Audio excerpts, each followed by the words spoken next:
it on my computer screen. Okay. YouTube. I got the link, so you don't need to share it. Oh, no?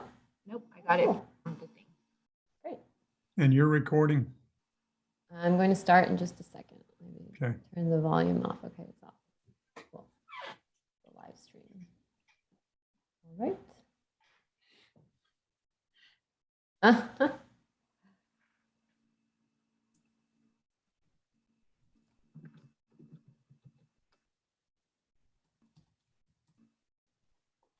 You want me to stop my camera? I think it'd be good to have yours on while you're speaking, since it's going to be me and you presenting, Rick. Okay. We would keep it.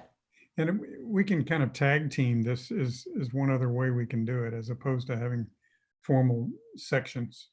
Yeah, you can interrupt me if you want to add anything to any of the slides that I'm presenting. Yeah.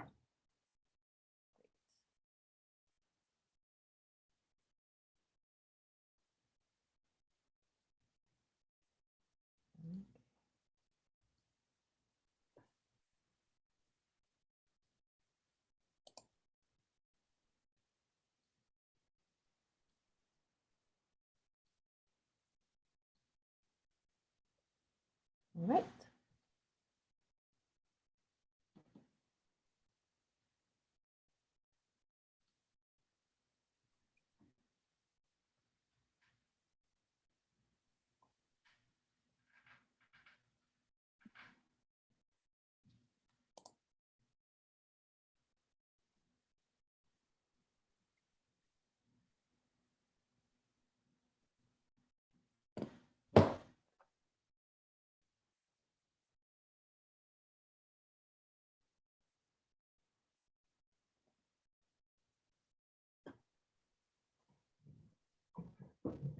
Oh, great. So people can register and then they can join the meeting in progress right after they register.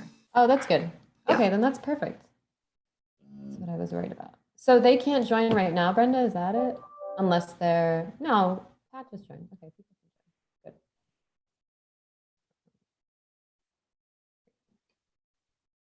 I'm gonna mute myself for now, Rick, okay? Okay. Yeah, it's 10 till.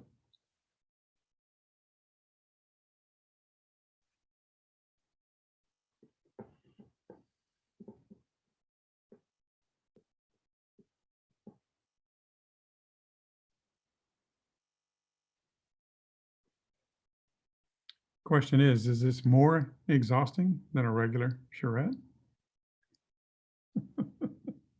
Possibly.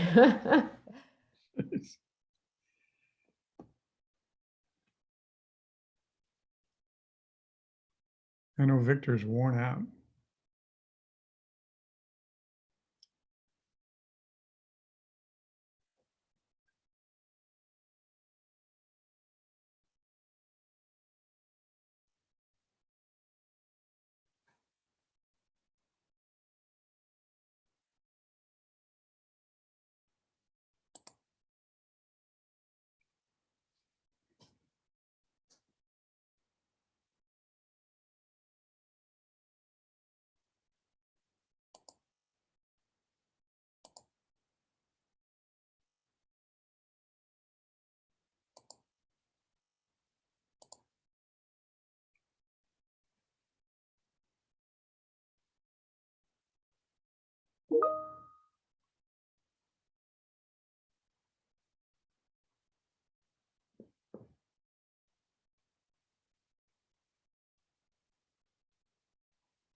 Currently, 2 legs of the intersection have no crosswalks at all.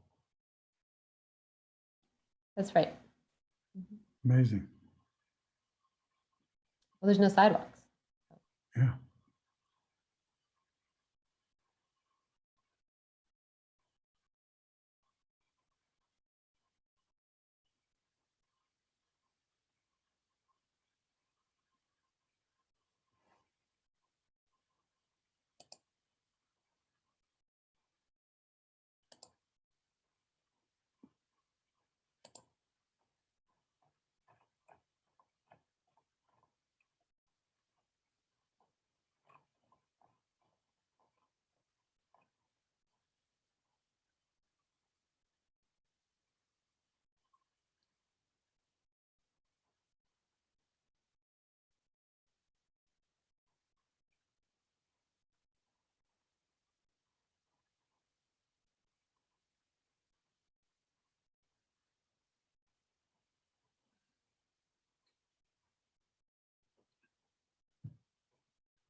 Hi, Mary. I see you raised your hand.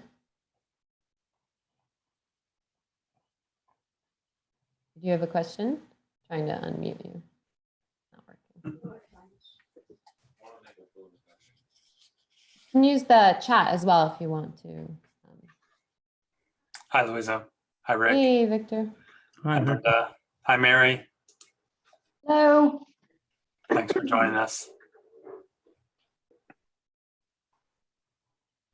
All right. Um,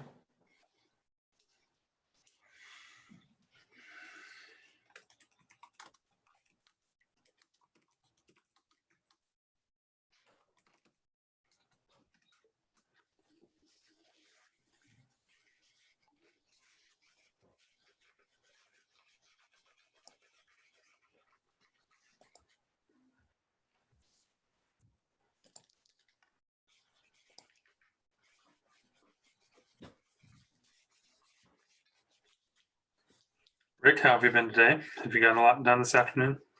Man, yeah, it's been solid, steady going. I have a new sketch to share with you for my late breaking middle of the afternoon idea for the intersection of Atlantic and 3rd, just to see if I can get some feedback from you on it. But I'll send you that shortly.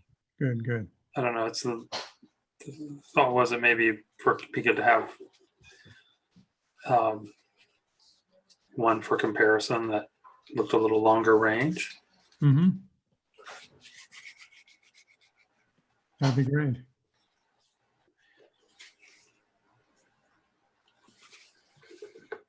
So we've already got 20 participants, including the 4 of us. So hi, everybody. We'll be starting very soon. mhm.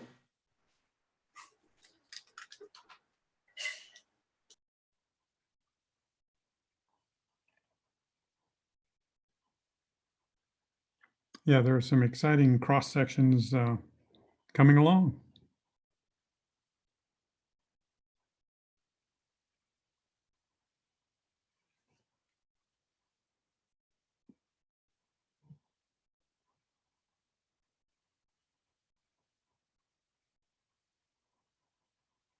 We are now live streaming this on Facebook.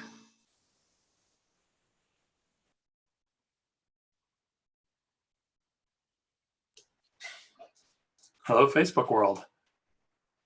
Glad to hear we're now live streaming this on Facebook as well.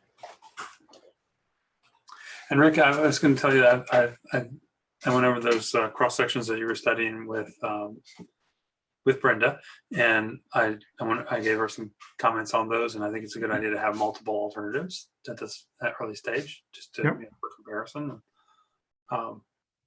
Continue on that.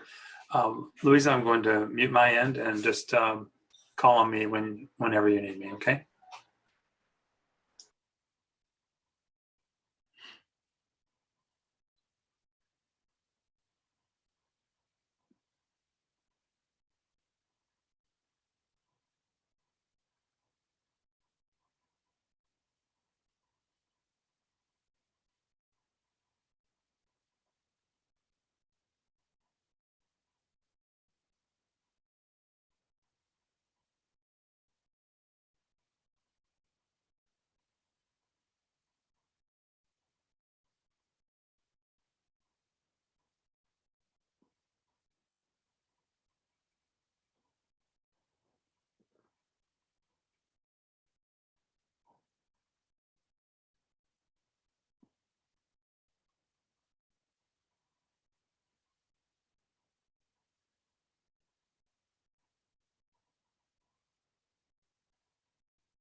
All right, welcome everyone. It is 6 o'clock. We have participants still joining. Give them just another minute. Go to the next slide.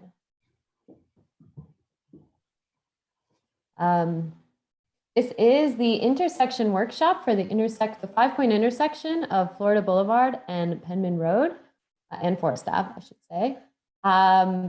Thank you all for taking the time to join us today. My name is Luisa Leite. I'm a project director with Dover Coal & Partners, working on the Neptune Beach Community Vision Plan. This meeting has been set up as a webinar, so you all will be muted and without videos, but there is some new tools that you can use, including a Q&A button. And I'll repeat that a couple of times throughout the presentation in case anyone joins us late. But on the Zoom toolbar, where you see mute and stop video, there's also a Q&A button. And if you click that, you can submit questions to us. We have time set aside at the end of the meeting to take questions and answers and give some answers. So at any point you can submit questions. And Rick and myself and Victor will be available to answer those at the end of the presentation. So welcome. As you can see, I'm joining you live from, for those of you who can see my video, from the intersection of Florida Boulevard and Penman Road. It's right behind me on a gloomy day, unfortunately, but nonetheless, here I am. So I'm going to go ahead and get started. This meeting, again, to reiterate, is being recorded like all the public meetings we're holding this week. So just keep in mind, we'll be putting that on the virtual Charrette Hub tomorrow for everyone to watch.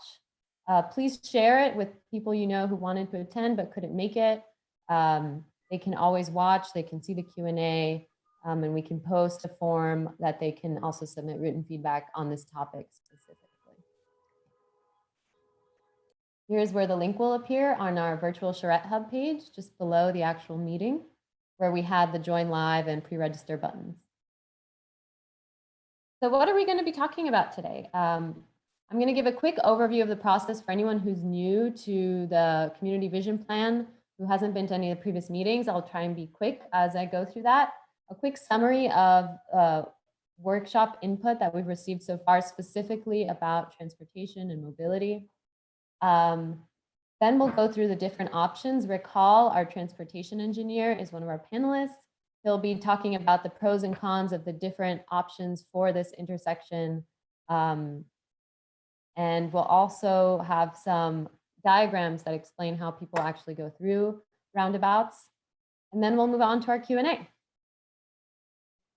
So this is our consultant team working on the community vision plan. Like I mentioned, I'm a project director with Dover Coal & Partners. We're town planners and urban designers. We get to work all over the country doing this kind of work. We also have WGI on our team. There's focus specifically on mobility, and in particular, new mobility and future mobility options.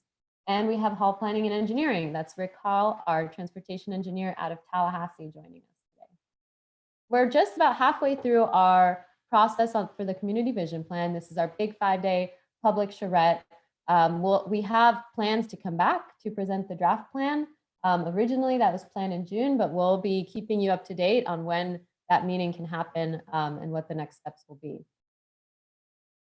So this week, a lot has happened already. We had our kickoff meeting and small group visioning exercise on Monday through Zoom.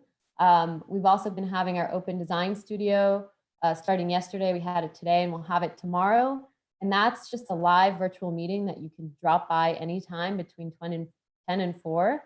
And one of our designers will be sharing their screen and streaming what they're working on, and you can go and talk and see what they've been doing. Today, of course, is our Penman and Florida intersection workshop. And on Friday, the most important meeting is our work in progress presentation at 6. Well, we'll present all of the ideas, including the ideas we present today. We'll also be sharing those on Friday. This is the first in a 3-phase project. This is the community vision plan, as I mentioned. This vision plan will really set the standard and the base for all the work that comes after it, including an update to the city's comprehensive plan, as well as an update to the land development code. We have a lot of ways to provide feedback online.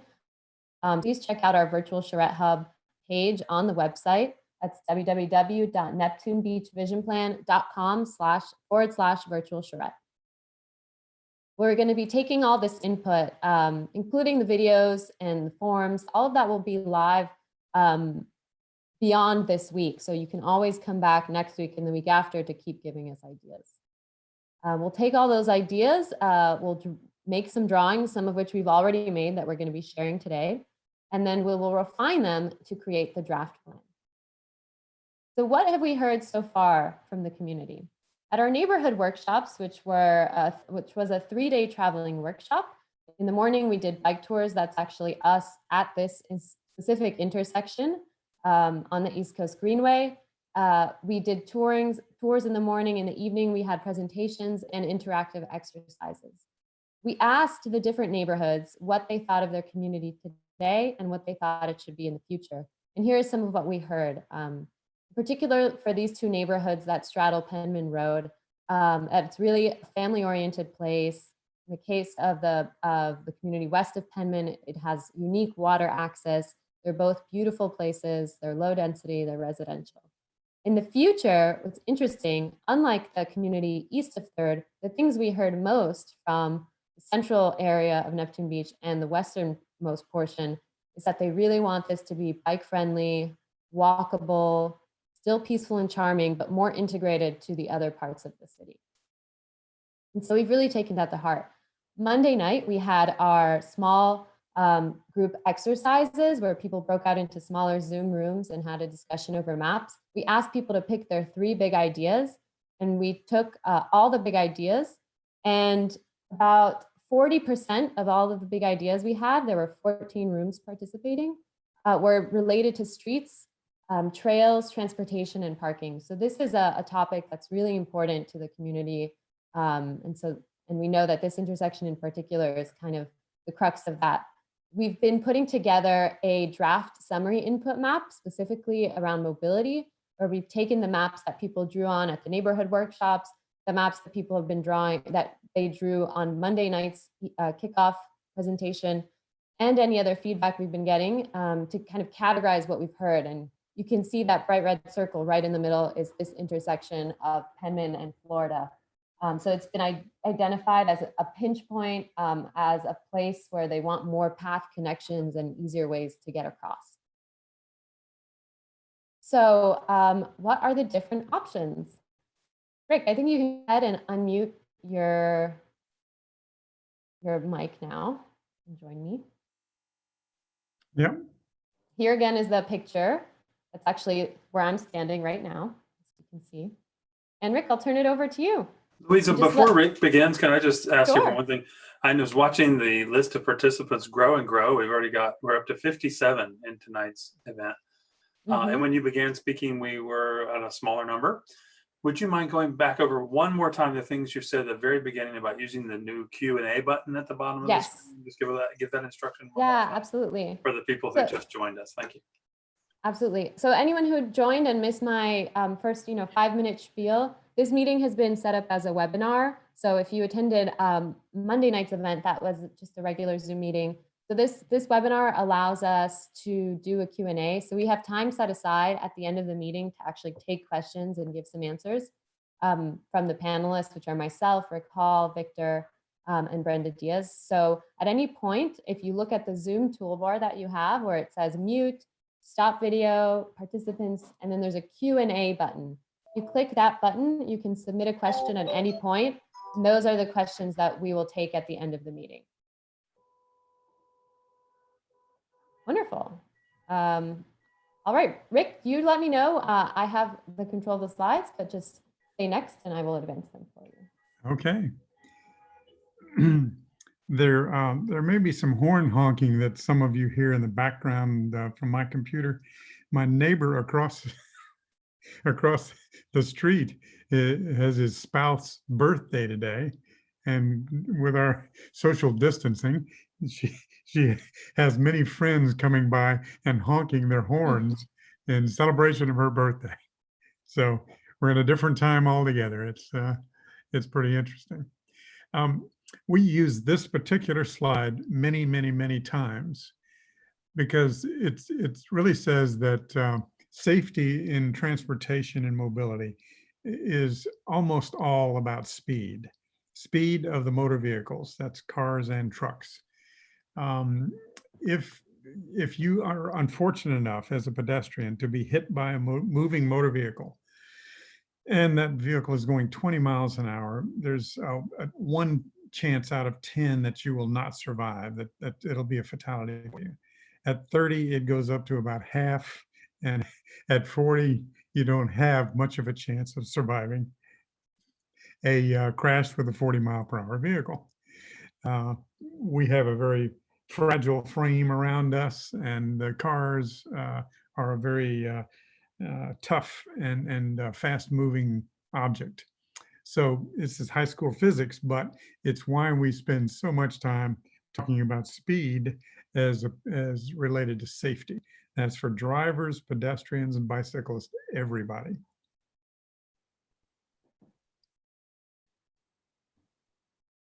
And in relation to speed, our design recommendations change from whether you're in the country or in the suburbs or in the core of a city. These C4 and C5 definitions that you'll hear about during the week were written down by Florida DOT after 10 or 15 years worth of study by other folks like new urbanists like Victor and myself. And we're in the urban general and urban center category for Neptune Beach. And what DOT is saying now is on their street system, if you say we are going to be C4 based on how we put the buildings together, that means small blocks and walkable. And the way A1A is, 3rd Street is for most of its length through the city. And Atlantic can increasingly become C5 up at the corner there with A1A. So if you say that that's the kind of place you want, DOT is really willing to change how they design those streets. And this is a major change from the approach they've taken through the last century and the early part of the 21st century. Okay.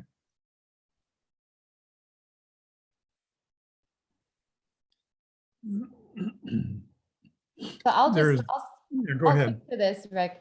For those who don't know, the city of Jacksonville just submitted a complete streets RFP. What does that mean? And that's for Penman Road specifically. So an RFP is a request for proposals. That means the city of Jacksonville is looking for a team of consultants to propose and create a new complete streets design for Penman Road. And this is really wonderful news. We had our transportation meeting yesterday, and we had representatives from District 2 of the Department of Transportation, representatives from the Transportation Planning Organization. We had people from JTA, from the city of Jacksonville, from Jacks Beach. And when we came to the subject of Penman Road, there seems like there was a lot of consensus from the city of Jacksonville and all the beaches communities to really make this a north-south corridor that is walkable. And this RFP is really the start of that process. So as a part of our visioning process, we're going to be looking at Penman Road in general as a street that can have separated and dedicated facilities for different modes of transportation, including walking and biking. So we'll have our recommendation as a part of this process, while they are also developing a design specifically for Penman Road. So we just wanted you all to be aware of that. Yeah, one of the challenges of Penman Road is on the west side, there are many dwelling units that have their driveways directly connected to Penman. And that creates a different kind of context and character. So you can't, there are certain things you can and cannot do with residential driveways on one side of the road like that. So it's a challenging but very important corridor for the city. This is one of the most important conclusions that relate to safety of roundabouts. They studied 40 plus intersections that had roundabouts installed, and afterwards they had a 90% reduction in fatal or incapacitating accidents.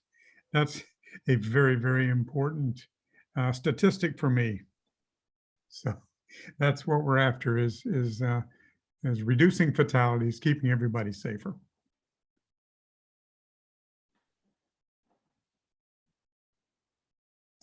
Now, we have a lot of folks that move down into Florida from up in the Northeast. And they say, well, yeah, those roundabouts we have up there in the Northeast, they're terrible. We don't like them at all. And we say, well, what's the diameter of those particular roundabouts? How big are they? This is one in North Charleston, South Carolina. And it is about 450 feet across. Next slide. In New York State, they have a location in Kingston, New York, where they had one of these large traffic circles.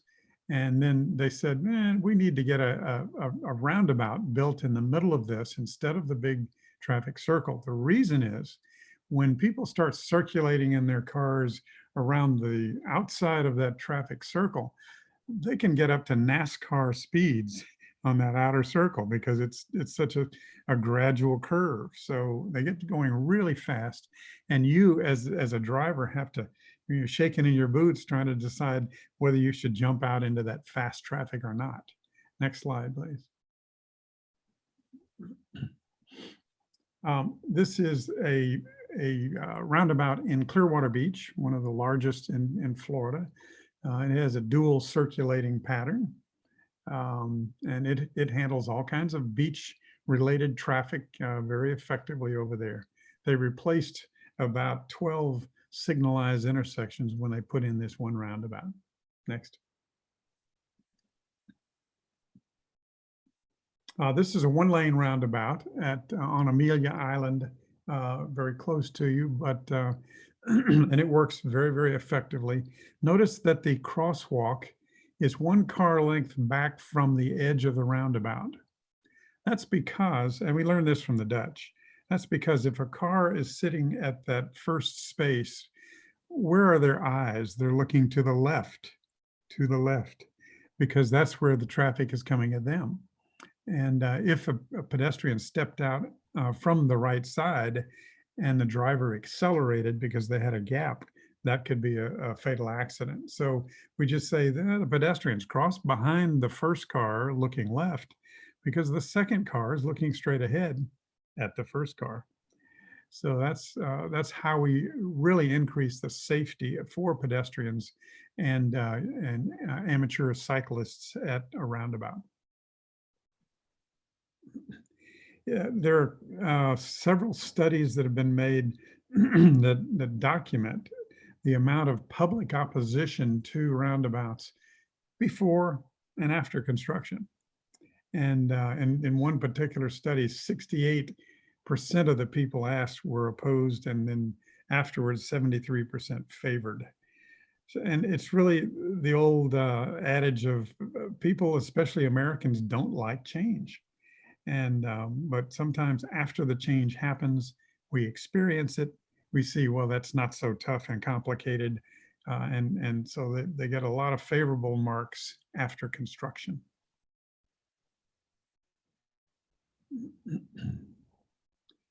Now, this is an aerial view, of course, and north is luckily at the top, so we're all familiar with that. Look at the amount of asphalt poured in the middle of this intersection. This is much, much larger than usual.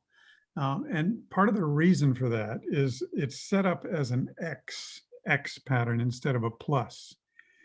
At a plus intersection, you have 90 degrees separating each of the legs of the intersection. But here, that plus, X pattern makes some of the right turns, say from Penman on the south to Florida on the east. That's a pretty tight corner. So they have given you an extra driving lane that you can bypass the intersection and easily make your right turn. For the Penman Road southbound to Florida Boulevard westbound, you don't have one of those bypass lanes. So that's why that large light gray asphalt area in the upper part of the intersection is available. So cars can make that tight turn and trucks especially.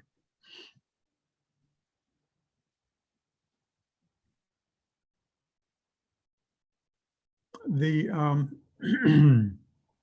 the city of Jacksonville has hired an excellent transportation engineer to work on this project for them to get us to a preliminary concept idea for the intersections. And this is a rendition of a double circulating roundabout for at least the upper half. And the reason for that is the predominant movements, and most of y'all know this, in the morning, some predominant movements are from Penman on the south, around the intersection, and out Florida on the west, northwest. So that's a predominant movement in the morning. In the evening, it's the reverse, where Florida feeds to Penman going the other way. And we understand those are the predominant movements. And so that's why they tested a roundabout with twice the capacity going on that kind of left turn that's such a high demand number. Hey, Rick, I'll just interrupt for just a second. Please do. Since I last asked Louisa to do it, another 10 people have joined us. So I want to say, for those who might have missed these instructions early in the beginning, tonight's event is organized a little differently. It's a Zoom meeting, but it's a Zoom webinar. And that means that there's a new button at the bottom of your screen, a Q&A button. So what we'd like you to do, we've already gotten 8 folks who've put a question there. What we'd like you to do, if you have a question as Rick is presenting these things or what have you, you just type it into the Q&A button. We're not going to interrupt the presentation to answer them as it goes, but when we get to the end, we'll turn to him, Louisa, Brenda, and I'll help where I can to answer all the questions that are given to us in the Q&A. And if you type it in the chat, we don't miss that, or if you, so otherwise we don't want to miss any questions. If we do run out of time, we'll answer we'll respond to everything, but we'll get to as many of them tonight as we can before the session ends. So use the Q&A button at the bottom of your screen. And Rick, you're up to 66 folks in your audience. So this is a hot topic. That's wonderful. That's wonderful. I have to get an agent. At least half the people who have typed a question so far are asking, so is a roundabout the foregone conclusion? I happen to know what you're about to show next, which is another alternative or two. I just want to answer that one right now. The answer is no, not necessarily. That is one of the possibilities. Deserves really a proper study, but it is not the only one. And Rick is going to walk us through some of the pros and cons of various approaches over and above roundabouts. Right. Thanks, Rick. This roundabout has extra capacity with the 2 lanes, but the basic roundabout, the pros are higher safety. Speed is managed. People don't go through a roundabout at 40 miles an hour. They're 12 to 15 miles an hour. There are fewer stops. I say often that roundabouts will slow you down and speed you up all at the same time, because the high end speeds of 40 and 50 are completely eradicated, but the lower speed range, where at say a 4-way stop intersection, where you have to come to a complete stop every single time, and that introduces delay to you as a driver. That doesn't happen at a roundabout because they're treated as yield signs. And so you come up, and if there's no pedestrian, if there's no cars coming, then you're able to keep driving at a reasonable safe speed. So your delays are much less with a roundabout versus a plus intersection with a signal. Low maintenance is clearly obvious. No light bulbs to change in the middle of the roundabout. And the difficulty of the roundabout is some of the crosswalks on this double roundabout are a little bit longer. And there is somewhat of a learning curve for some people that have never experienced a roundabout. But many of the people that live in Neptune Beach are fairly cosmopolitan, and they've traveled in Europe and other parts of the US that have roundabouts. So I don't think we'd be surprising too many people if this got opened. Next. There's a single lane roundabout that the Matrix Engineering Company has also studied for the city of Jacksonville. And you can see that it has the appearance of being much simpler, and it is. They're easier to drive if they're a single lane rotating. You don't have to weave in the middle of the roundabout. And speed is managed just like it is with the double. And again, low maintenance.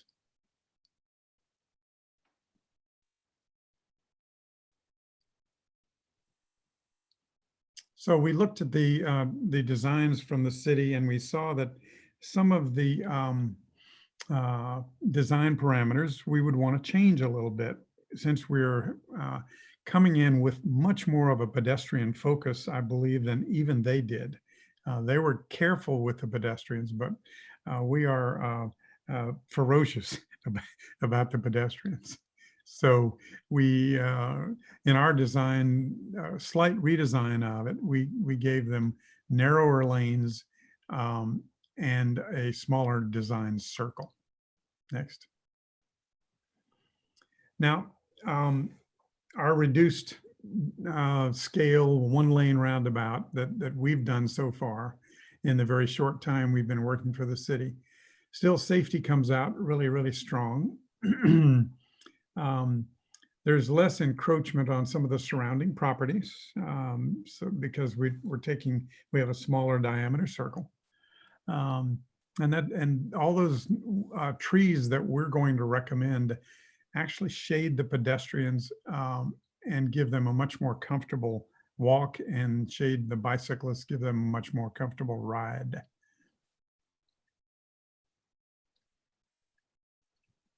There are a lot of different elements of a roundabout design.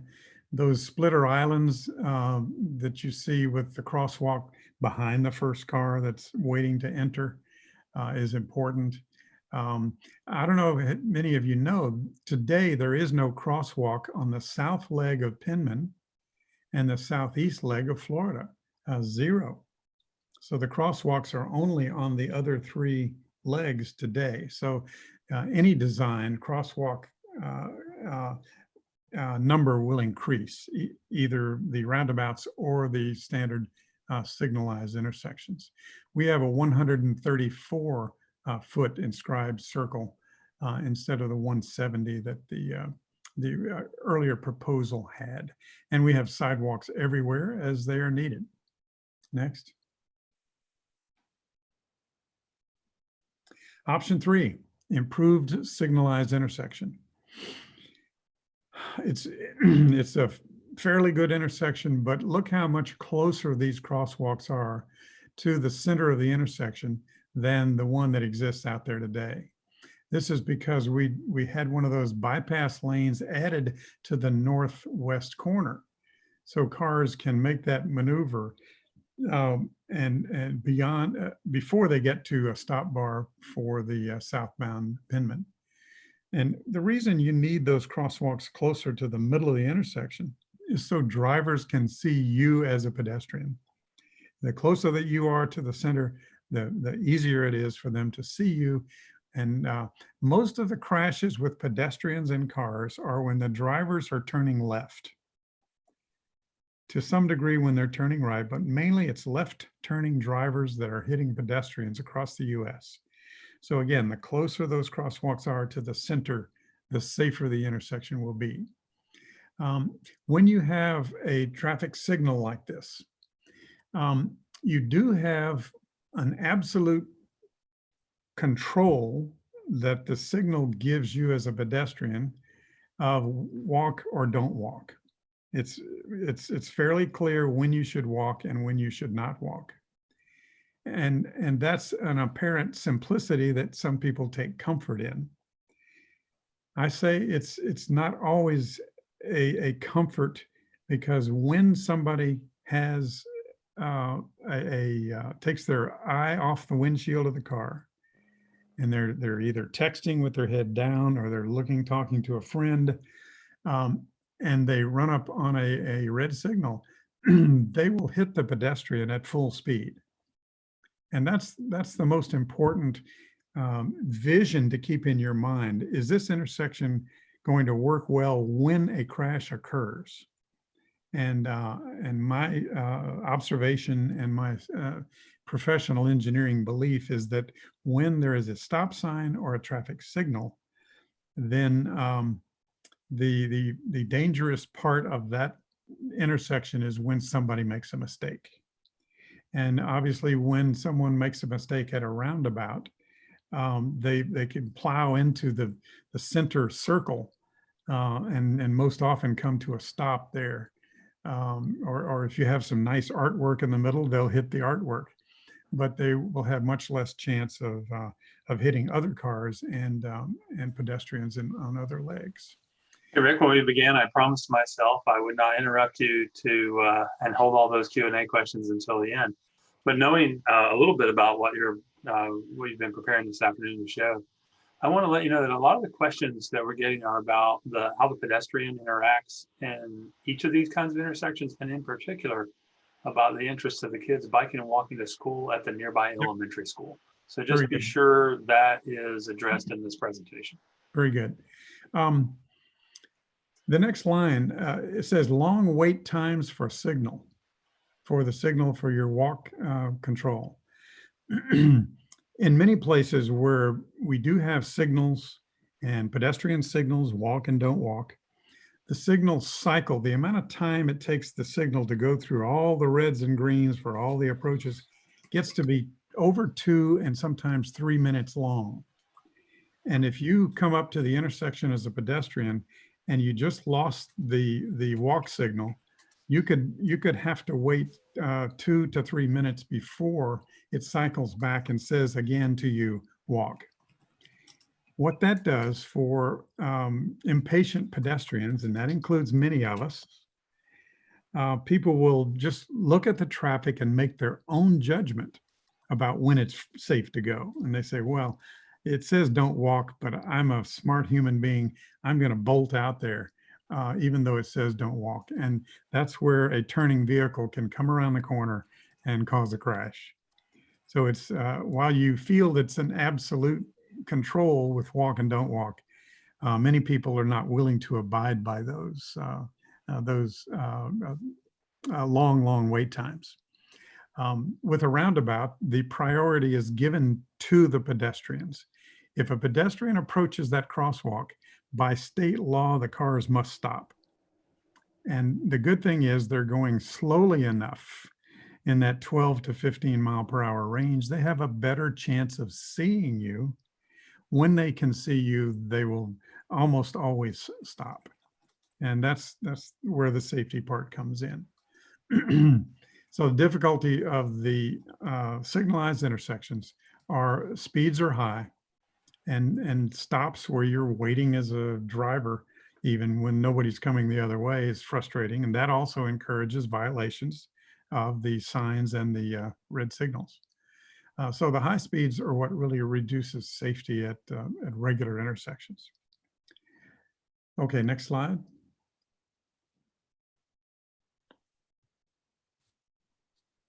I can go past this one, right? Okay, yeah, I think we've covered most of these issues. The trail is going to be accommodated. If you can go back just one. Yeah.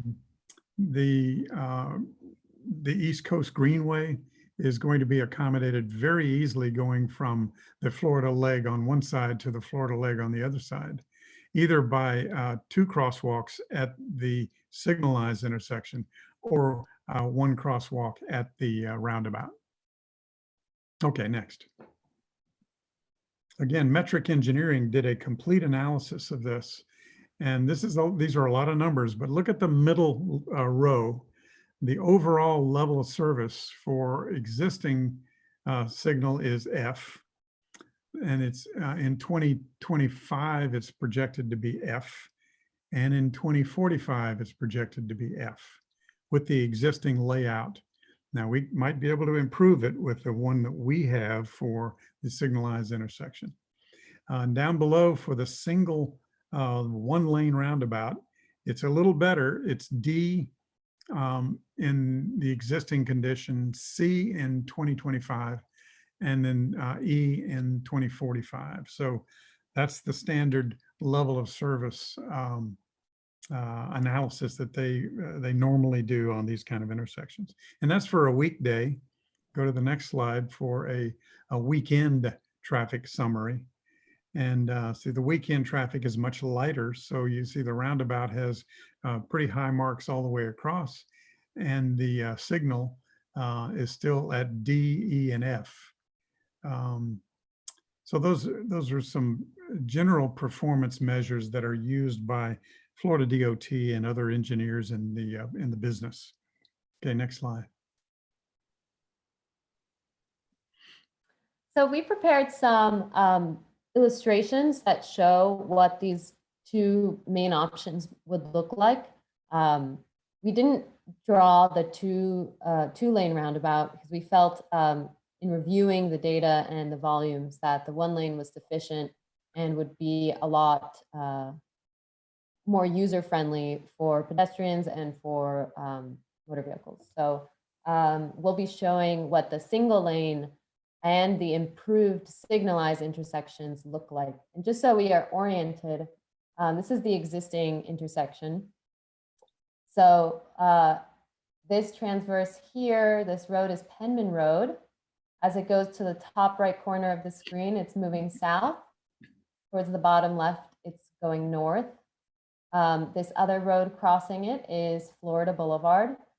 So towards the left, it's southeast, and towards the right, it's northwest. And in this corner here, you have Forest Avenue.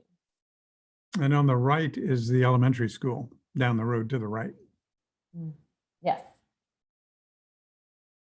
And right here, you see this is the not yet completed segment of that East Coast Greenway that will eventually come through this intersection. So this is what it looks like today. And here is what a possible single lane roundabout could look like there. So immediately you can see how much less asphalt there is in this scenario. And there's a couple things to note about this example. You see that we've added these high visibility crosswalks.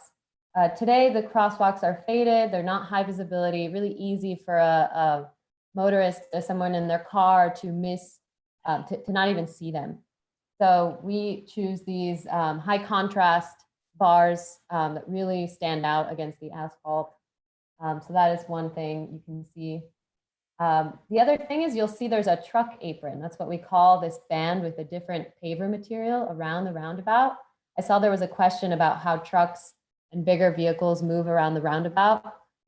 These illustrations and drawings are put through a auto turn analysis that actually picks different vehicle sizes and makes sure they can make those turns. And we spoke with the engineers. They believe that there would be some wiggle room to reducing the size, which is why we came up with this smaller design. But we always include this truck apron for that reason. This is a mountable curb. So cars are not supposed to go on in this area, but a larger vehicle that needs a little bit of more space is actually allowed to go up onto this low curb to get around. You'll see that the greenway has been incorporated here. You see this wide, 10-foot wide multi-use trail that's moving through. The ramps, all the curbed quadrants of the intersection have curbs that have ramps to get down into the sidewalk.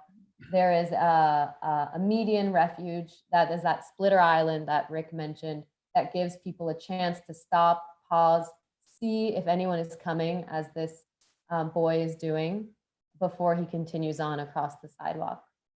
This is exactly like one that's been added to my residential area here in Tallahassee, and it's up on North Thomasville Road.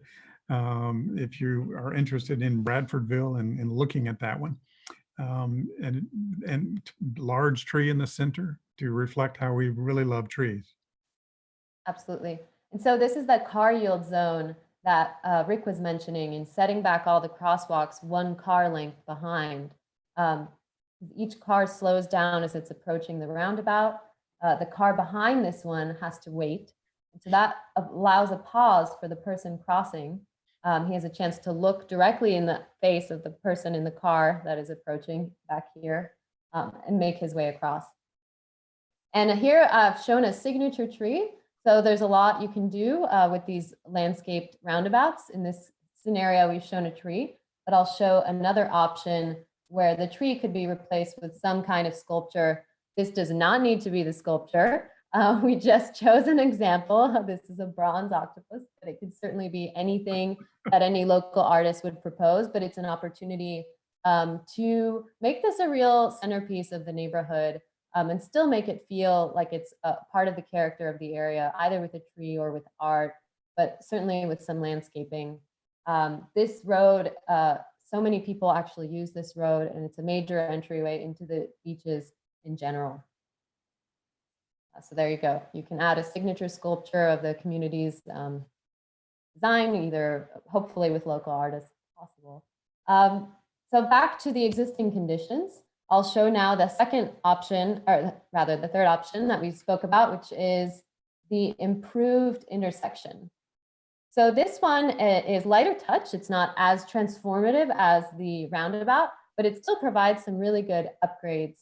And we've done option 1 and 2 of this one.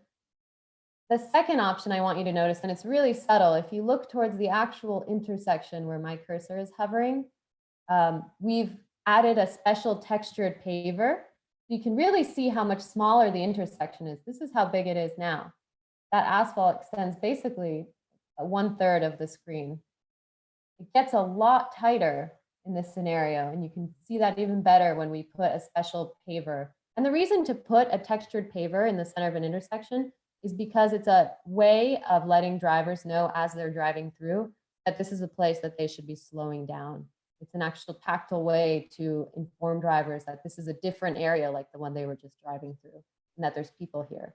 Did I say that speed was important? Yes, I said speed was important. Yes.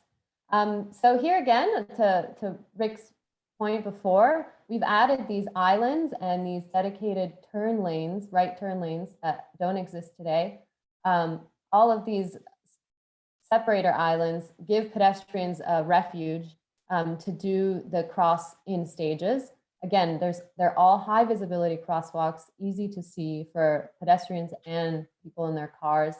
Again, the East Coast Greenway is incorporated onto this side of Florida. And here we've shown textured pavers in the intersection. So I'll just go through those three. This again is the existing condition. Here is the single lane roundabout that has a reduced size with a tree, but it could also be a sculpture. And here is the improved signalized intersection. So you'll see that the traffic lights are still here in this option, as opposed to the roundabout. So how to use a roundabout, Rick? Okay. This is a couple of diagrams just to help people understand exactly how a single lane roundabout works.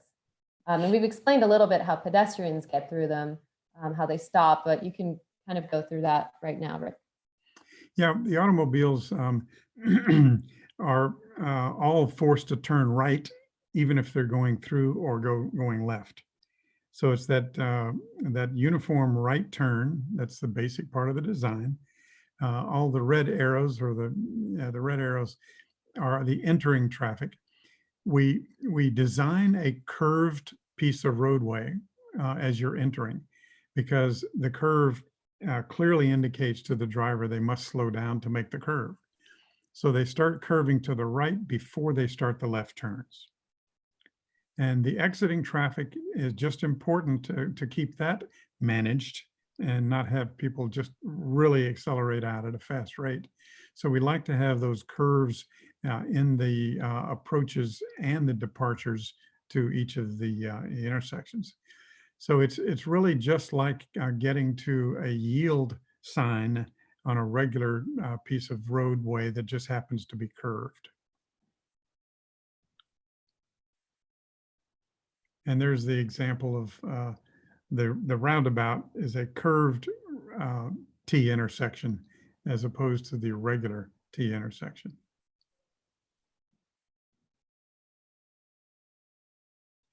Now the pedestrians do approach the crosswalks and stop and look, and you look right for the eye of the driver and make that contact, and they will often nod, wave their hand, whatever. And you know, then as a pedestrian, especially if you have several children with you or an elderly partner, you know then it's time to move. And as I said, the speeds are so low that they can actually have time to look and see you. But if their head is down or if their head is somewhere else, and you see that as a pedestrian, then you know better than to step out in front of that vehicle. But it's a series of stops. Let me mention, when you're on a bicycle, we have 12 or more categories of cyclists, from the high speed racing fans, like Victor Dover, for example, that put on special clothing when they get out and wear goggles and helmet. Those people are generally going to go right through the roadway part of the roundabout because they will enjoy having the vehicles go 15 miles an hour instead of 40 for a change. So the pros and the upper level of skills will go stay in the roundabout and go right through as a motor vehicle does. But then the more amateur levels, children or anyone else feeling vulnerable, can get off the roadway and get to the sidewalk and use the crosswalks and walk their bicycles across the crosswalks as a pedestrian. So there are two different treatments for the cyclists as they approach a roundabout. Rick, for the record, when I'm riding my bike to work, I ride an old clunker with fat tires and go really slow. And so it's only, so there is a big difference between a ride for fitness or recreation, someone who's training on a bike and or even hardcore commuters, that a small percentage, maybe 3 or 4% of the population that we might call the strong and fearless. Yeah. What we're concerned about really is the 60 or 65% of the population that would be interested in replacing a car trip with a bike trip, but they're nervous about getting out in the mean streets of the Sunshine State. And so we call that group the interested but concerned group, because they want to be there and they would like to use the public rights way, but they don't feel comfortable given the high speed of cars, the behavior of cars at the intersections and things like that. Exactly. So safety issues and the speed control issues that you're talking about are really important. I want to let you know, a heads up here, a lot of the questions have been about the numbers, about the frequency of accidents or the quantity of cars using the different legs of the intersections. Mm-hmm. Those kind of issues are coming up in the Q&A, so give you a heads up about that. Let me cover this idea of speed and all that. Is, I know you mentioned it earlier, it's definitely an issue where there's a lot of interest on the part of our audience. We've also had a few people drop off, a couple other people dropped in. So remember the Q&A button down at the bottom. We're answering some of the questions that are possible live. So we'll go back to those if we have time and need to. Other than that, we'll get as many of them done with Rick on the microphone at the end as we can. Victor, do you cycle through roundabouts? Yes, I've got a few that are on my normal routes. And the first time you do it, you have the same reaction that any motorist does approaching one. If you haven't seen one in a while or you haven't tried that before, you might approach it with a little bit of anxiety, thinking, how does this work? How do I use it?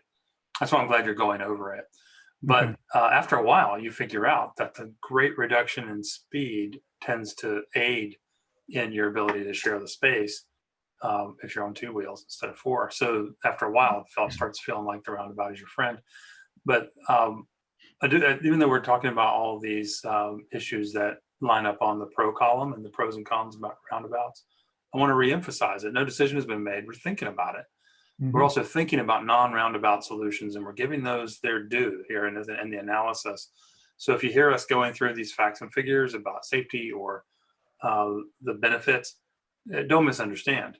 We're not selling it. We're just explaining it. One reason we're talking more about roundabouts is because they're less familiar. So we want to get information out there. But let me cover the crash statistics at this intersection. Over the past 5 years, there have been a dozen crashes on the north leg of Penman and a dozen crashes on the south leg of Penman, mostly rear end crashes, where a driver's going along, they're either going too fast and then a car stops for a signal in front of them, and the second car cannot stop in time and they crash into the trunk of the car in front of them. That's pretty common with signalized intersections. Rear end collisions are always higher there because of the change up, the abrupt change up in speed. Now, one of those on the south leg of Penman was a fatality. So in 5 years, you've had one death at this intersection the way it's set up today. And that impresses us very, very much. So that's what we are out to try to avoid. Now, the other crashes, when you're going from Florida on the east to Florida on the west, there's such a long distance that there were even crashes where people had wandered over into the middle of the intersection and were hit head on by a car going the other way. That's almost unheard of, but that's what's happened 3 or 4 times over the last 5 years, where there was such a long distance between the stop bars that people veered into the path of an oncoming vehicle at full speed, 30, 40 miles an hour. And so that's a thumbnail sketch of the crash history. Next. Thanks, Rick. All right, we're almost at the end. I have some polling questions that I'd like to ask to see who's joined us. And I waited to do the first poll until we had more people online. So I'm going to launch a poll for those of you joining on your computer or on the internet by your phone. You'll be able to see this poll. It's just to know who's here and how much you use this intersection in particular. So I'm going to go ahead and launch this poll, and then we'll be able to see the results. So this poll is live. I recommend you making the window as big as possible, and I'll read out the questions to you as well. Question 1 is, have you attended any of the previous public meetings, including the January project kickoff, February neighborhood workshops, or the charrette kickoff and small group exercises we did on this past Monday? Question 2 is, what neighborhood do you live in? Are you east of 3rd, between Penman and 3rd Street, or west of Penman Road? Other options, I live in one of the other beaches community, but not Neptune Beach. I live in the city of Jacksonville, but not one of the beaches communities. And the last option, I don't live in the greater Jacksonville area. Next question is how old you are. Question 4, how often do you drive through the Florida Penman intersection? And the last question, how often do you walk or bike through the Florida Penman intersection? So we have over 50% of the votes in.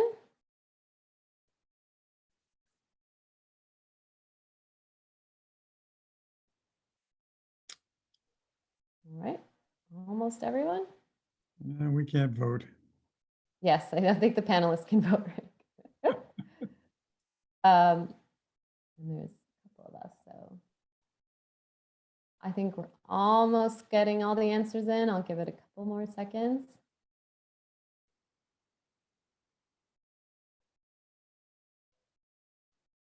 All right, looks like the number of new responses are dropping off. A few more coming in. All right, go ahead and end the poll and share the results with you all. So about 80%. Before you do that, Yes? I would ask you to read the questions because it's Sure. fine print on some screens.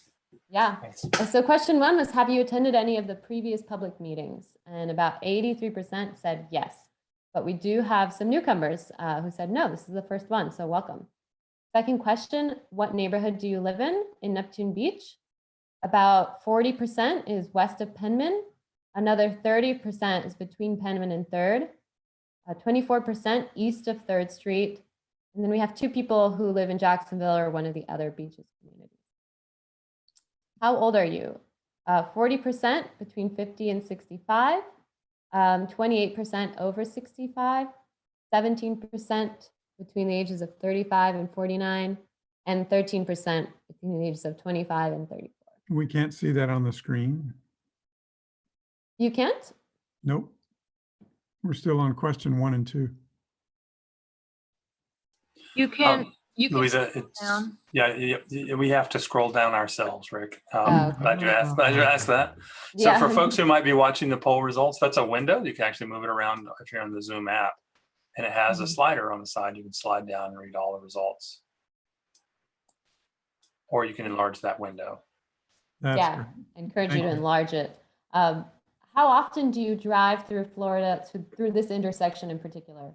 So 40% drive every single day through this intersection. Wow. And another 40% a couple times a week. Nobody never drives through it, and only 2% rarely drive through it. I think that's one person. So how often do you walk or bike through the Florida Penman intersection? A lot fewer, 9% said every day, but 25% said a couple times a week, and another 22% sometimes. 24% rarely, a couple times a year, and 22% never. So it definitely seems like it's more of a drive-through condition, and I think that's clearly how it's been designed. It's been designed with automobiles in mind more than anything else. But this intersection is now going to be home to an important connection of the East Coast Greenway, which is a really big planning idea and project. And so, more than ever, this is the time to make it as pedestrian friendly and bike friendly as possible. I mean, and that goes without saying, given that this is a route a lot of students take to go to school. So the more pedestrian and bike friendly it is, the better. So with that, I will end that poll and we can get to our final poll, which is only one question. I have the 3 options. And again, this isn't a deciding poll. We just want to get a sense of which options you prefer at this point in time. We'll be presenting this again on Friday at our work in progress presentation when we present lots of other ideas as well. This is just to get a sense of, right now how you're feeling. So I will launch this poll. All right, that's just one question. So the question is, which option do you prefer? A, the larger roundabout, single lane roundabout. B, the reduced roundabout option, it's a little bit tighter.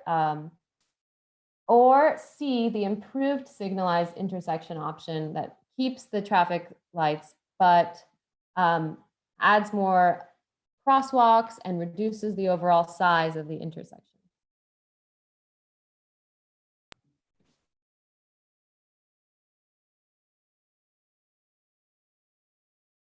Going quite a bit faster.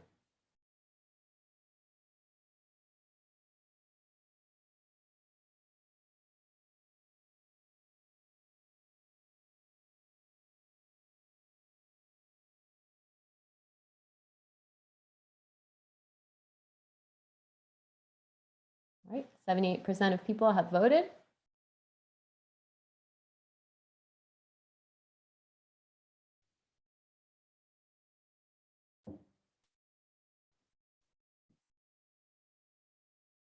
All right, looks like we've stalled. Louisa, can you repeat the Sure. options, please? Yes. So the question is, which option for this intersection, which improvement for this intersection do you prefer in this point in time? So option A is the larger roundabout. It's a single lane roundabout. Option B is also a single lane roundabout, but it's a little bit smaller, a little bit slower to get through. And then option C is the improved signalized intersection. That is keeps the traffic signals and traffic lights, but makes the intersection smaller. It adds a dedicated right turn lanes and pedestrian refuge islands to make crossing much easier.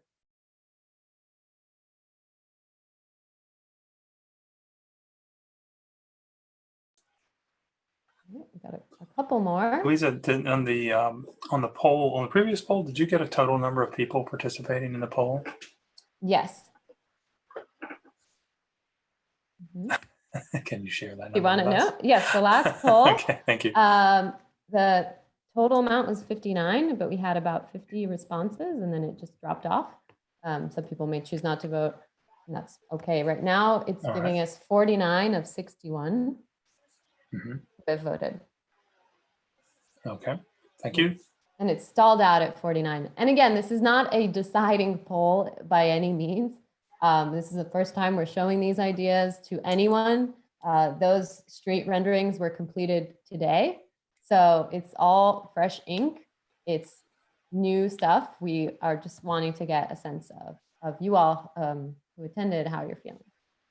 All right, so we stopped up at 49. I'll go ahead and end the poll. No one else has been adding anything. Share the results. So you can see in the results, results for option A, which is the larger roundabout, is 12%. People who preferred the reduced roundabout is 65%, and people who prefer the improved signalized intersection is 22%. And I'll say one last time that this isn't a final poll or a deciding vote. This is just so we get an idea. So thank you. So now we can go on to our Q&A. I know Victor and Brenda, you've been taking some of the questions and responding in the chat, but there's certainly a couple more that we can take that we haven't gotten to. Let me take a look. Rick, you can also see them, correct? If you go to the Q&A. Yes. So we've, you talked about the accidents. I see there was a question about the accidents. You mentioned that. Rick, there are a great many questions, so you might want to pick one to answer. Brenda and Louisa can sort some other ones to help you. There are many of them are repeated versions of similar questions, so maybe we can collapse some of those. So I've seen that this question we mentioned, I saw someone mentioning how trucks get through. We see one question also about how boats and trailers navigate a roundabout. So we did talk to Metric Engineering and the design vehicle they used when they were testing their turns.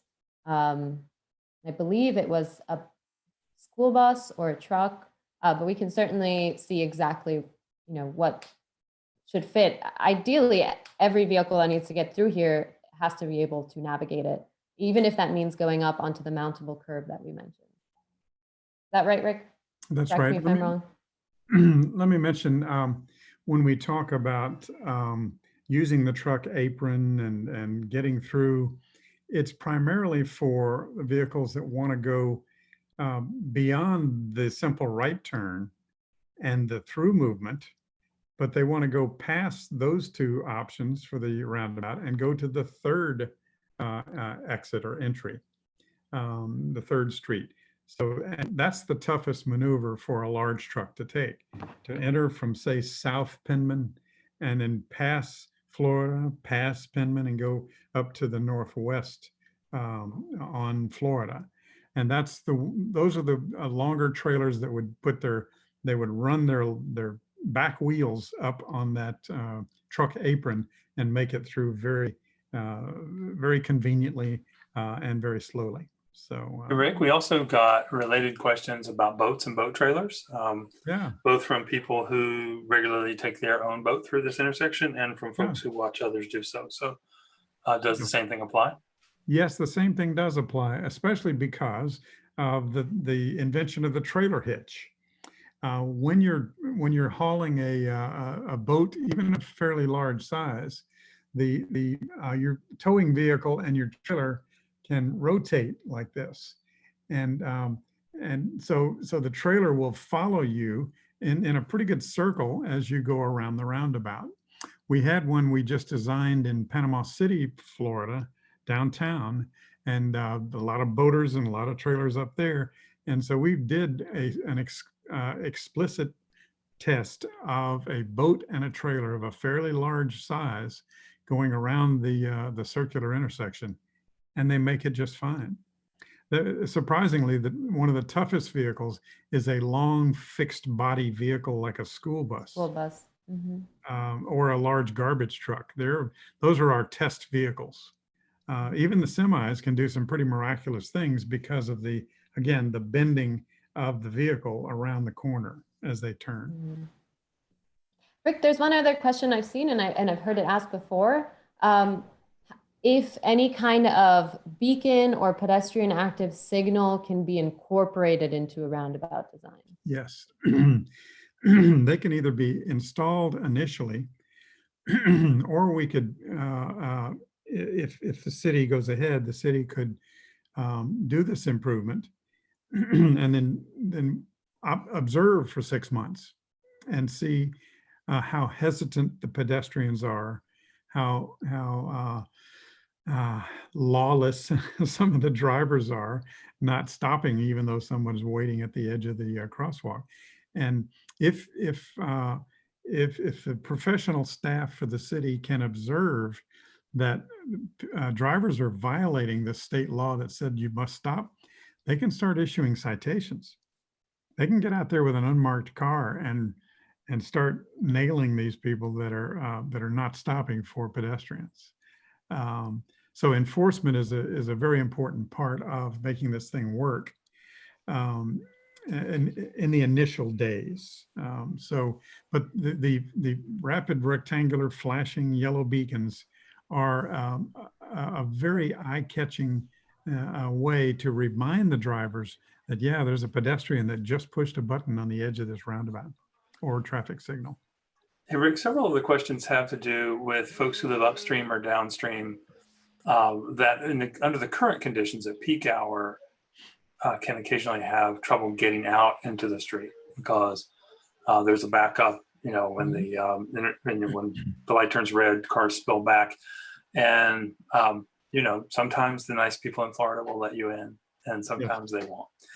But the question was, will the roundabout create a problem for residents north and south of the intersection? That'll make it even harder for them to get into Penman. Right now, some of them are using the break-in traffic that comes when the light finally changes as their chance to get out. So can you talk about the dynamic of in and outs from nearby driveways and the roundabout during peak hour? Yes, I can cover that a couple of different ways. One is because the roundabout slows you down on the top end and it reduces your delay at the lower end.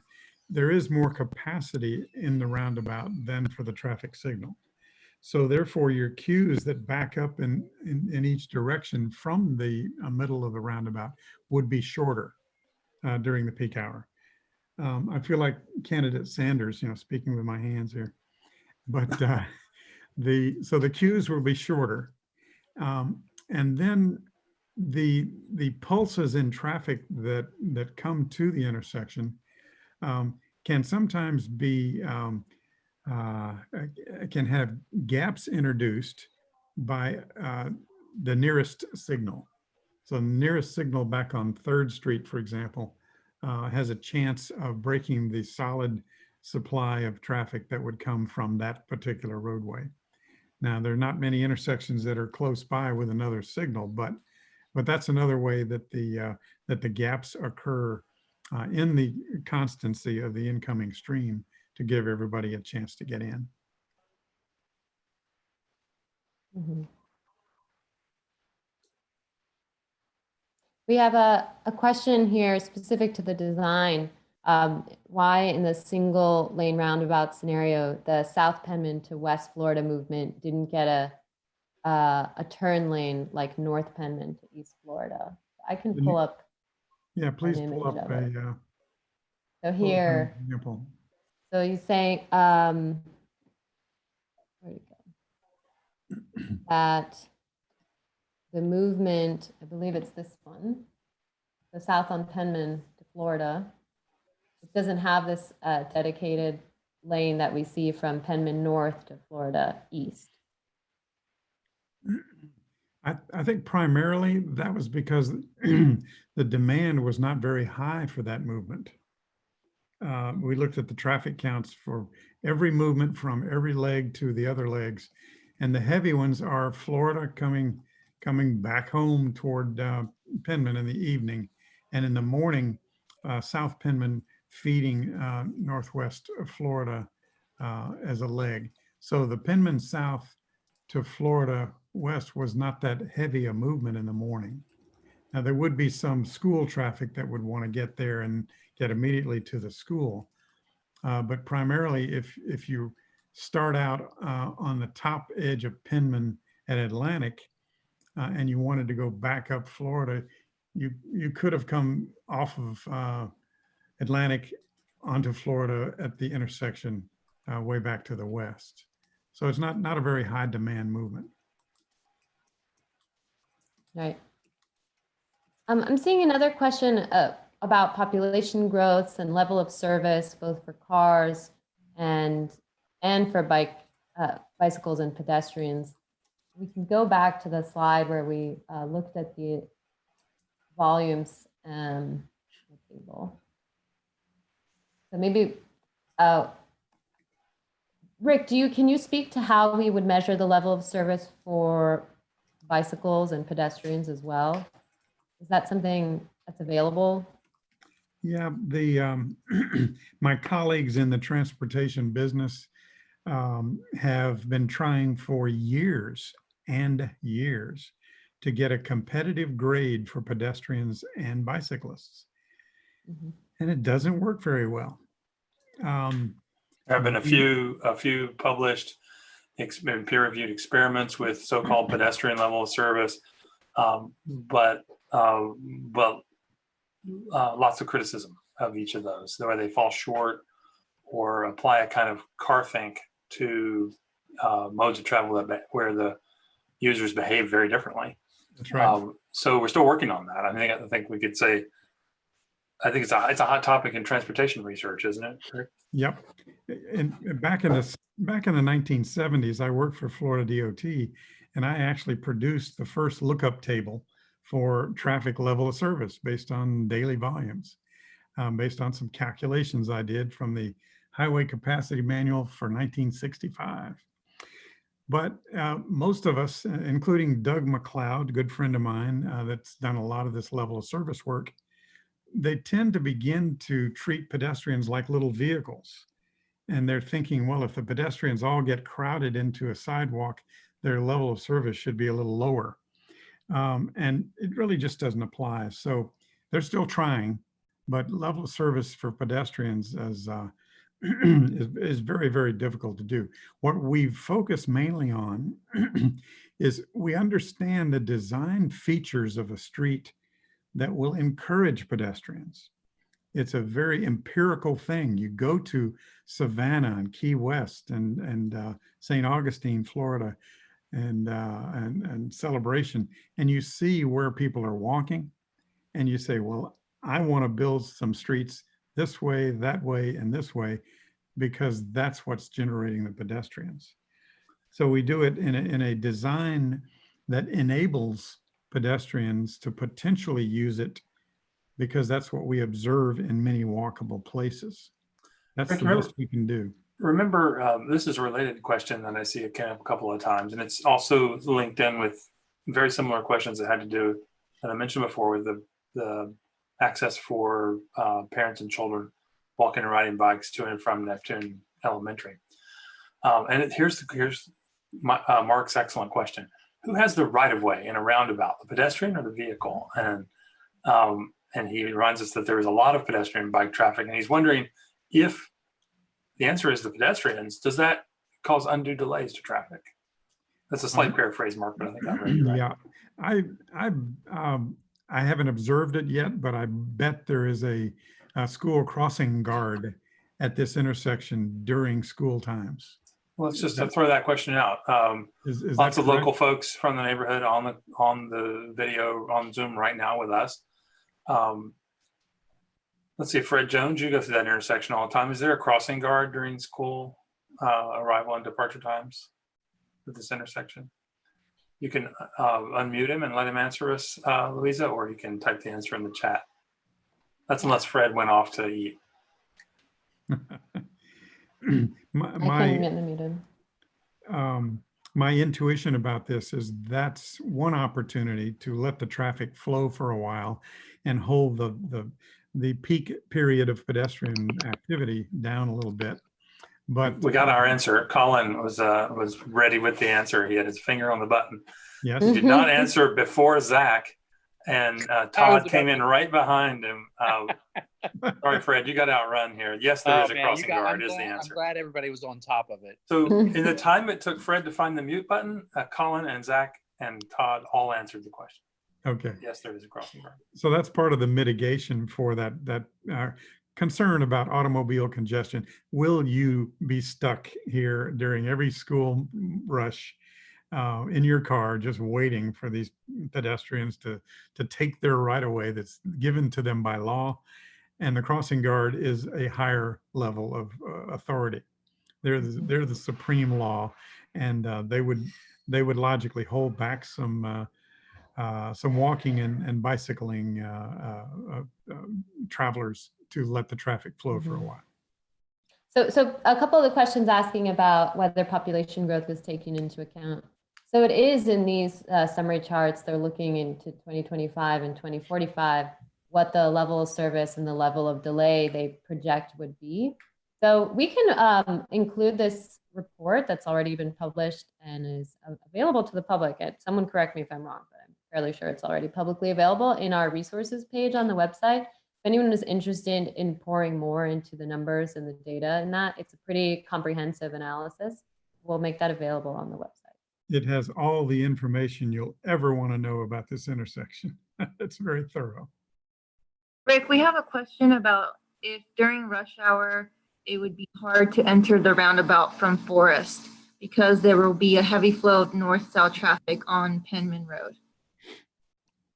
That's correct. The Penman west to, I'm sorry, the Florida Boulevard southbound to Penman southbound would block off the Forest intersection for a considerable amount of the time. The way it sits today, the traffic signal does not have very much green time left to give to Forest Avenue. And I noticed the traffic counts in the PM peak hour on Forest are fairly low. They're below 30 vehicles in an hour that are coming out of Forest. So people are reacting now to that low amount of green time that the traffic signal gives to Forest. But I think it will be tolerable, especially when that first driver is there. They can they will be seen by vehicles coming around the corner, and they will. My projection is they will let an occasional driver through when they see the Forest driver trying to get in. But that's a moderate concern that I have. But I think it'll balance out. People don't furiously drive like they do in Atlanta, or bumper to bumper as they're going through these things. So there's generally enough of a slowing down motion that the side streets generally can get in most of the time. There was a question specifically about whether you've considered closing Forest to vehicles and making this a four-way intersection, or turning one of the legs away from the 5 points so that it intersects on a perpendicular. We did look at that, Rick, at the very beginning. I asked that question if there was any way to eliminate it, but we couldn't really find a way to make that work with the overall street network. My design philosophy, since I really work most of the time with walkable streets, complete streets, we generally don't block off very many streets at all, because that's clipping a part of the network and forcing people who were going to make that maneuver to go make 2 other left turns or 3 other right turns to get around the network to make up for the closing that you have done in one place. So it increases the number of the vehicle miles of travel, VMT. We pay a lot of attention to that, the total mileage that you have to drive to get from A to B. And clippings generally increase the vehicle miles of travel because you've got to circulate around and around your elbow to get where you need to go. Rick, there are some questions about speed. Leslie pointed out you kept talking about speed, and she points out that the speed limits on the streets are 35 on Penman, 25 on Forest, 25 on eastbound Florida, and 30 on westbound Penman. And the question was, will the speed limits change? And so I think this is a good opening to discuss, if you could just for a second, the difference between the posted speed and the actual behavior. And of course, she's asking, would you change any of the speeds as they approach the intersections? Okay, a very good question, because as I said earlier, speed is almost everything.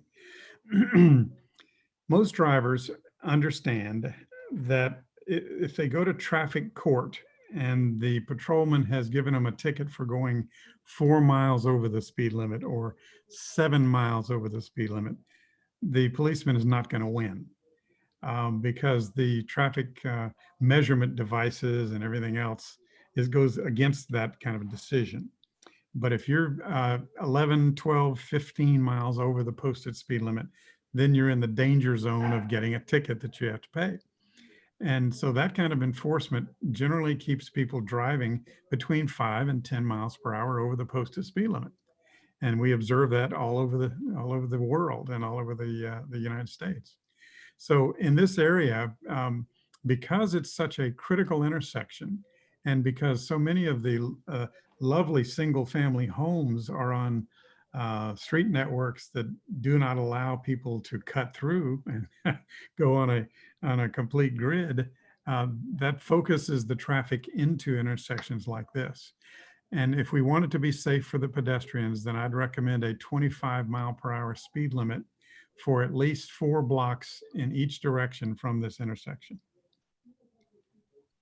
just to make sure. Now, I do know speeds and speed limits. This is my radar gun. It's a $200 device. You can order one. It's called a pocket radar gun, and it's good for 800 feet up or down a roadway.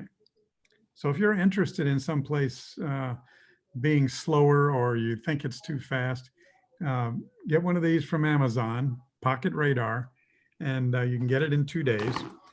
And you come to a commission meeting or a public hearing and you say, I took 30 measurements out there and the travelers are going an average of 12.5 miles per hour over the posted speed limit. And boy, that's a lot more impressive than saying it's kind of sort of fast out there. So I take this everywhere I go, and I measured some 45 mile per hour speeds on Atlantic Boulevard after people made the turn and were accelerating toward the bridge.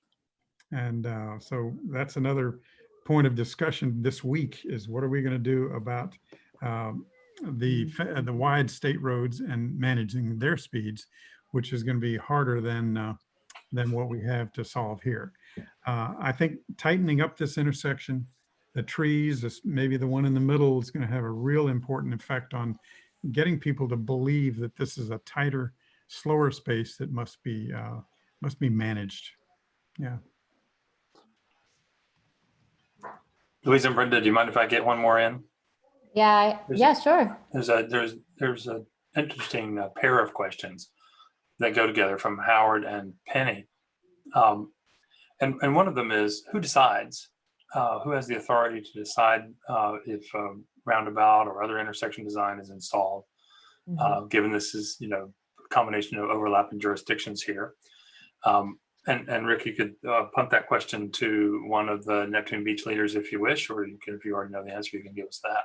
And then the companion question could be for you or for Colin, and that's, what's the typical construction time under these reconstruction scenarios?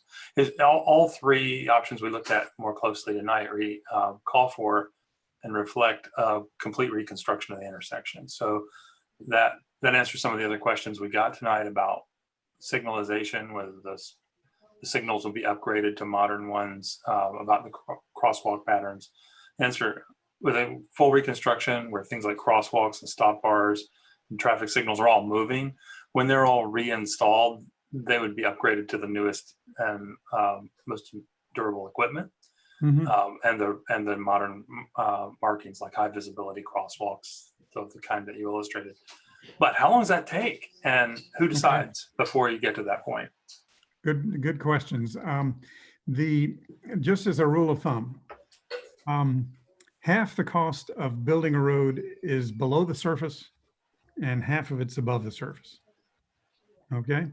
So when I mean below the surface, all of the gravel and sand and the buildup of layers below that asphalt, and all of the drainage and the utility pipes that are on everything below the top of the surface is about half the cost of the job. And the other half is all the striping and the signing and the signalization, and curbs and so on.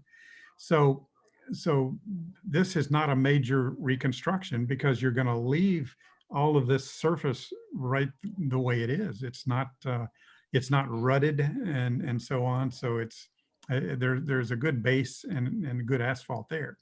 So it would be a rearrangement of the corners, and that would tend to make it a shorter period for construction and a shorter period for design.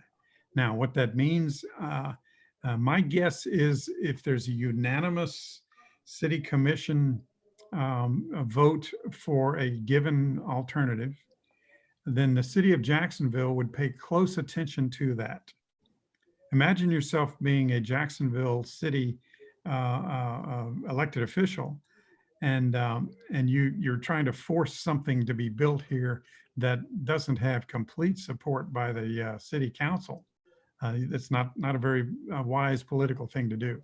So it's going to take at least a majority support from the city commission for Neptune Beach. And then there's a process of Jacksonville getting the money together and programming, and then finishing the design, and then getting the construction money together, and then the construction of itself. I'd say 2 years. Year and a half at the fastest to see what Louisa was rendering here to have a ribbon cutting.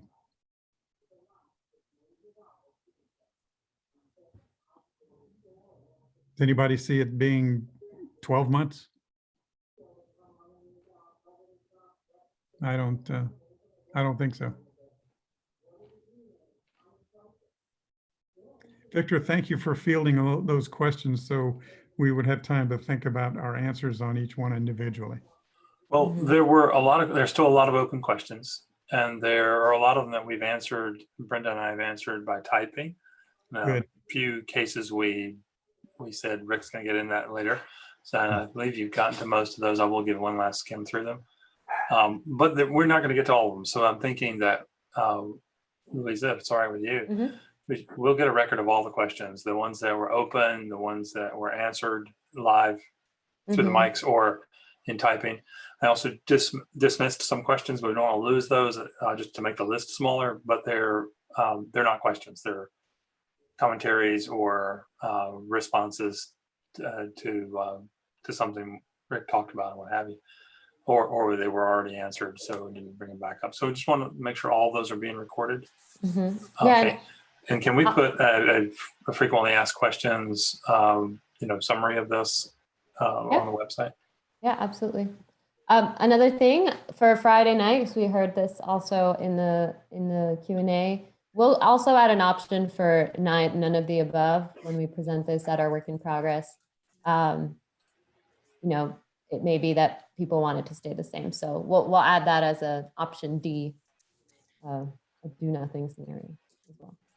Louisa, I'd suggest that we take the larger single circulating roundabout and consolidate that with the other single lane roundabout. So Sure. It's like having a candidate drop out to see where the votes go for the, which we're experiencing nationally, Sure. Sure, absolutely. Great, we are well over time as usual.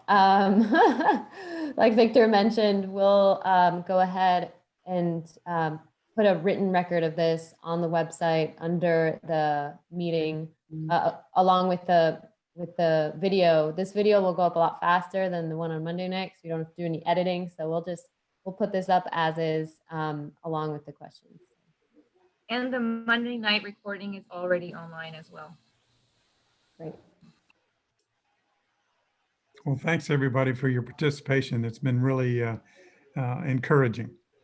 A few people have typed in either in the chat or in the questions words of encouragement. Pat wrote, "Thank you. Please tell everybody I appreciate their hard work." Mary Lee wrote, "Thanks for doing this. A great idea to do this Zoom meeting," and so on. So we thank you too. Thanks for taking the time to look at all this and to help guide us. I may never travel again. I may work from this desk for the rest of my career. No, you're going to miss getting in a room with us. And I'm Thank starting you, to Leslie. grow roots at home. no, your participants are dropping off, so we probably should All right. wrap up for tonight. But then Thank we will get to more questions on the website. Thanks, everybody. Thank you, everyone. Thank you. Thank you.